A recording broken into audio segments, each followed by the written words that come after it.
Hello everyone, welcome to डोरा भाई family. मेरा नाम है तन्वी शर्मा और आज हम पढ़ने वाले हैं यूनिट 1 प्लांट टिश्यू कल्चर का एक टॉपिक जो कि है एसेप्टिक टिश्यू कल्चर टेक्निक। यानी कि हम यहाँ पे टिश्यू कल्चर की बात कर रहे हैं।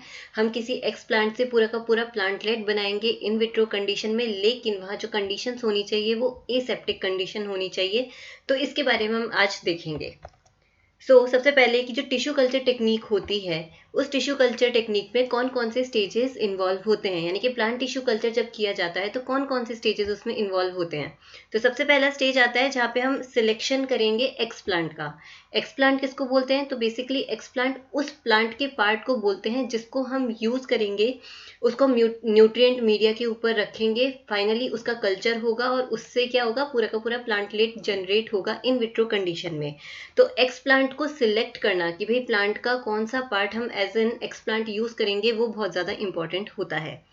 उसके अलावा आता है इनिशिएशन ऑफ एसेप्टिक कल्चर। तो जब हमने एक्स प्लांट को सिलेक्ट कर लिया तो अब हम क्या करेंगे, अब हम उसका कल्चर करेंगे, उसको हम मीडिया पे रखेंगे और फाइनली उसको ग्रो करवाएंगे। तो वहाँ पे जो कंडीशन होनी चाहिए वो कैसी कंडीशन होनी चाहिए? एसेप्टिक कंडीशन होनी चाहिए, यानी कि वहाँ पे किसी भी टाइप का कंटेमिनेशन नहीं होना चाहिए। फिर आता है नेक्स्ट स्टेज, वो है प्रोलिफरेशन ऑफ एक्सिलरी शूट। इसका मतलब ये होता है कि जब अब हमारे पास एक्सप्लांट भी हमने सिलेक्ट कर लिया, उसको प्रॉपर ग्रोथ मीडिया पे भी हमने जब उसको रख दिया, अब वहां से सबसे पहले क्या स्टार्ट होगा? शूट का बनना स्टार्ट होगा। उसके बाद उसमें रूटिंग स्टार्ट होगी, यानी कि रूट का बनना स्टार्ट होगा। उसके बाद फाइनल जो स्टेज आता है वो आता है हार्डनिंग का, यानी कि जब शूट भी बन गया, रूट भी बन गया, अब हमारे पास क्या है? प्लांटलेट जनरेट हो चुका है।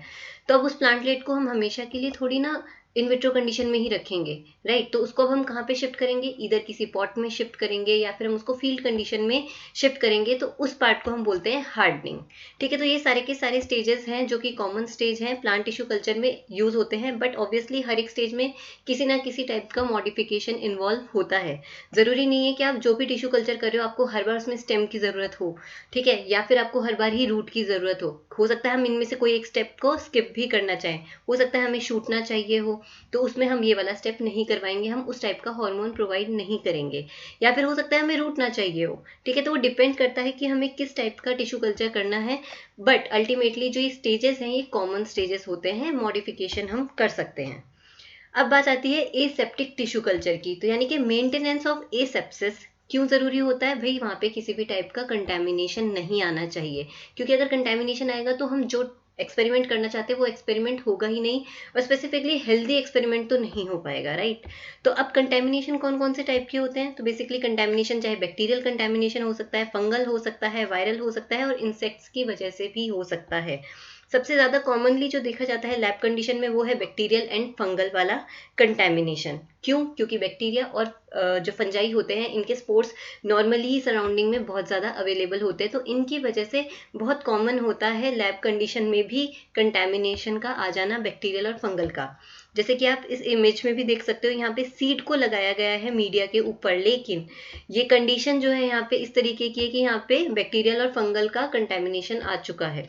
ठीक है, इसके अलावा वायरल कंटेमिनेशन भी होता है, पर वायरल कंटेमिनेशन इतना इजीली विजिबल नहीं होता जितना कि बैक्टीरियल और फंगल कंटेमिनेशन विजिबल होता है। तो इसलिए बहुत ज़्यादा प्रिकॉशन रखने चाहिए कि एटलीस्ट वायरल का कंटेमिनेशन ना हो, अदरवाइज क्या होगा, एक्सपेरिमेंट कंप्लीट तो हो जाएगा, ठीक है, लेकिन बाद में पता चला कि उसमें तो वायरस प्रेजेंट है। क्योंकि वायरल कंटेमिनेशन बहुत इजीली डिटेक्ट नहीं हो पाता, उसके लिए स्पेसिफिक टेक्निक्स को यूज़ किया जाता है। उसके बाद आता है इंसेक्ट्स की वजह से जो कंटेमिनेशन होता है। तो इंसेक्ट ना दो तरीके से प्रॉब्लम क्रिएट करते हैं, या तो वो डायरेक्टली जो भी हमारा हम टिश्यू कल्चर करना चाह रहे हैं डायरेक्टली उस टिश्यू कल्चर को खराब कर दे। उसके अलावा क्या होता है, इंसेक्ट्स जब भी आते हैं ना तो उनके साथ कई बार बहुत सारे बैक्टीरिया या फंजाई भी आ सकते हैं, उनके स्पोर्स जो हैं वो इंसेक्ट के थ्रू आ सकते हैं। तो भले ही इंसेक्ट अगर डायरेक्टली भी खराब नहीं करेगा ना एक्सपेरिमेंट को, तो भी क्या होगा, उसकी वजह से बैक्टीरियल और फंगल इन्फेक्शन होने के चांसेस ज़्यादा हो जाते हैं। तो ये सारे के सारे कंटेमिनेशन के टाइप्स हैं। अब हम बात करते हैं सोर्सेज ऑफ कंटेमिनेशन कि जो कंटेमिनेशन आ जाता है, एक खराबी जो आ जाती है, वो उसका सोर्स क्या क्या हो सकता है, कहाँ कहाँ से ये प्रॉब्लम क्रिएट हो सकती है। तो सबसे पहला आता है लेबोरेटरी वेयर एंड मीडिया। यानी कि जब भी हम एक्सपेरिमेंट करते हैं तो उसमें जो भी हम लेबोरेटरी वेयर्स यूज करते हैं, चाहे वो ग्लास वेयर हो चाहे वो प्लास्टिक वेयर हो, ठीक है, जैसे कि हम इसमें फ्लास्क यूज करते हैं, हम इसमें टेस्ट ट्यूब यूज करते हैं, फोर्सेप यूज करते हैं। तो ये इन सारी चीज़ों को भी क्या प्रॉपरली क्लीन करना बहुत ज़रूरी है, अदरवाइज उन पर अगर कोई भी डस्ट रह गई या उस पर कोई भी स्पोर्ट्स रह गए, बैक्टीरियल या फंगल स्पोर्ट्स, तो बहुत ईजी हो जाएगा कंटेमिनेशन का होना। उसके अलावा जो मीडिया होता है, अब मीडिया में बहुत सारे कंपोनेंट्स होते हैं, तो किसी भी कंपोनेंट में अगर ऑलरेडी कोई कंटेमिनेशन आ चुका है और हमें पता नहीं चला, तो क्या होगा कि मीडिया के थ्रू भी कंटेमिनेशन आ जाएगा। तो इसलिए जब भी हम मेजर एक्सपेरिमेंट करते हैं, या हम एक्चुअल में जब हम एक्सपेरिमेंट करते हैं ना, तो जो भी लेबोरेटरी वेयर और मीडिया होता है, इसको हम हमेशा ऑटोक्लेव करवाते हैं। तो उस ऑटोक्लेव की वजह से क्या होता है, कोई अगर ऐसा ऑर्गेनिज्म, माइक्रोस्कोपिक ऑर्गेनिज्म प्रेजेंट है उसके अंदर, लेबोरेटरी वेयर में और मीडिया में, तो वो किल हो जाएगा। उसके अलावा जो हम एक्सप्लांट चूज करते हैं, वो एक्सप्लांट बहुत ही ध्यान से हमें चूज करना होता है। हमें किसी भी इन्फेक्टेड प्लांट पार्ट को एज एन एक्सप्लांट यूज नहीं करना चाहिए, वरना क्या होगा कि इस एक्सप्लांट की वजह से भी कंटेमिनेशन हो सकता है। उसके अलावा वर्किंग एनवायरनमेंट, यानी कि हम जहाँ पे काम कर रहे हैं, जो हमारा सराउंडिंग है, ठीक है, चाहे हम डेस्क की बात करें, चाहे हम किसी टाइप के इक्विपमेंट की बात करें, मशीन की बात करें, तो उनमें भी वहाँ पे बहुत ईजी होगा डस्ट का अवेलेबल होना, राइट। तो डस्ट को हटाना बहुत ज़्यादा ज़रूरी होता है, और उसके लिए हम जनरली 70% इथेनॉल का यूज़ करते हैं, या फिर हम स्पिरिट का यूज़ भी करते हैं, ताकि हम सारी की सारी चीज़ों को वाइप कर सकें और फिर हम हमारा एक्सपेरिमेंट करें। अदरवाइज क्या होगा, वहाँ पे भी कंटेमिनेशन होने के चांसेस बढ़ जाएंगे।